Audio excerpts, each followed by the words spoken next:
It's Tuesday, time to talk about sales and sales tips and techniques that you can use immediately so you can build your business, build yourself, and make sure that you're ready. Yeah, that you're ready to take on the world. One of the things that is so critically important is that you be mindful. Be mindful of your state of mind and that of your clients. Get ready because I'm about to talk to you about the state of mind of yourself and your clients, and to ensure that we're all in the right place at the right time and making sure that we're ready. Yes, we're ready. We are.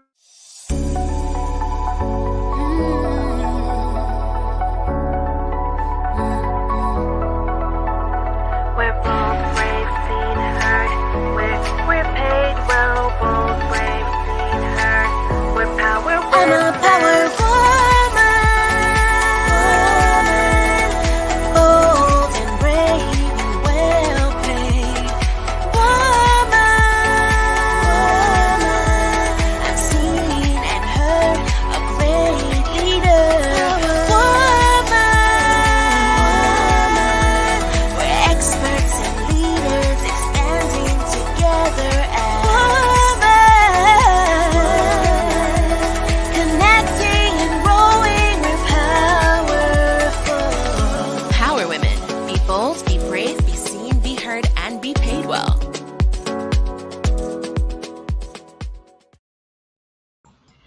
Yeah, so today we're going to be talking about being mindful of your state of mind and that of your clients. There is one thing that I know for sure is that if you enter into a discussion with any client, no matter whether they're a prospect, a recurring client, or someone who is new to your world, your state of mind impacts the success of that experience, that relationship, and the results that they have. So I want to make sure that you're very much aware of what state of mind means so that you can access it, prepare for it, and take action with it. So let's start with S of state. That's the word we're going to use, S-T-A-T-E. So the state is to sense where you are and where they are at, following the lead of your senses. Now, here's what I'm talking about. You have to use your senses to be aware of where you are. So how are you sounding when you're talking? What are you seeing, and what's the perspective that you have when you're looking? How are you feeling internally? Are you tired and upset? Are you excited and thrilled? It is really important that you check in with yourself first and check in with your senses so you know what state of mind you are in and the state of your physical self, so you know how to perform better. Everybody could read senses, and that's the other thing. You have to be aware that you are sensitive to where someone that you're talking to is. You have to listen to them. You have to hear what they're saying and what they're not saying. You have to be aware of how they're looking. If you're on a virtual call, how are they looking? What's their demeanor? Picking up on their senses is critical to the success that you have with any sales or engagement experience. So it's very important that you follow the lead of your senses. That means that if you are not up to par and this is an important call, you might want to do two things. You might want to step back and change that call to another date because you're just not well. Or number two is, before you get on the call, do whatever you can to put yourself in the highest state of being so they can sense that you're with them 100%. Really important. You want to go to T, test your mojo and theirs. I may have spelled theirs wrong. Have a way to check in with yourself and with them. Is this a good time? So test your mojo. What I mean by that is check your intentions for the call. Check your intentions for the meeting. Are you in alignment with it? Are you ensured that you can play at your highest game? Are you clear where you're going and what you're saying? And do you have the oomph? Yeah, I got this. I'm ready. I can. Check in with your mojo.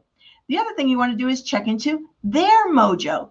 So you want them to be ready.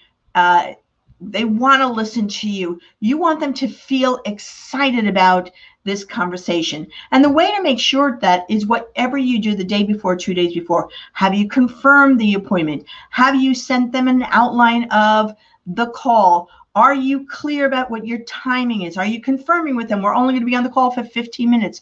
Have you prepared the call so when they're on the call, they know that you've been respecting them. They know that you're getting them. They know that you understand them. Ask yourself preparation questions. This goes back to what I was just talking about. How are you prepping yourself? So prep questions are for you to think about every, angle that they might have about the call, something, how they're defending themselves or questions they may be having. Are you prepared to answer them? Do you have a robust answer? And are you prepared to say, I don't know, I'll get back to you if that's the case? It is really important that you are prepared for this call, prepared with your plan of action, prepared with the questions you can answer, prepared with resources that you could send them immediately or on the call. Do you have them set up on your desktop if you're in a chat so you could just share it immediately in the chat? Are you prepared to send out immediately with all the information? This is critically important. You want to ask your client prep questions so that if you're making that call, remember I told you about making calls or setting appointments a couple of days before me, confirming that, letting them know what the agenda is so they can be thinking through. It's really unfair to go into a meeting and not having given them some questions to be prepared to answer. They're busy people. They've got lives to live, and they're not going to have all the information that you may require for that question in that moment, unless you prepare them, unless you prepare them in the emails, in the confirmation letters, and the calls that you've made to confirm the appointment. Let them know what they'll need to have to be prepared for the conversation. That's only fair, and that's a good way to do business with people. You want to take time to build your passion. You want to end your enthusiasm for yourself and them. Come on, you already know that I could be a little bit bold out there, a little bit wild out there. That's hard for people when they first hear me. I have to start out soft and start moving into a place where they can absolutely feel a crescendo of my enthusiasm. But if I start at that high level, where am I going to go? I got to start a little bit in the softer space so that I can move into an enthusiastic space, a passionate place, so they can receive the message that I want them to receive the confidence in my ability, and to have a depth of understanding that I'm a multidimensional person with a lot of different facets of what I bring to the table to them. So I want to make sure that you get and understand everything I just said. I wanted to try to. So first, be mindful of your state of mind and that of your clients. Sense where you are and where they're at. Use your senses to do a check-in. Test your mojo and theirs. Really say, is it a good time? Because if not, switch it around. Ask yourself prep questions. Be prepared, and make sure you prepare them before they're called. Let them have a chance to provide you with the information you need.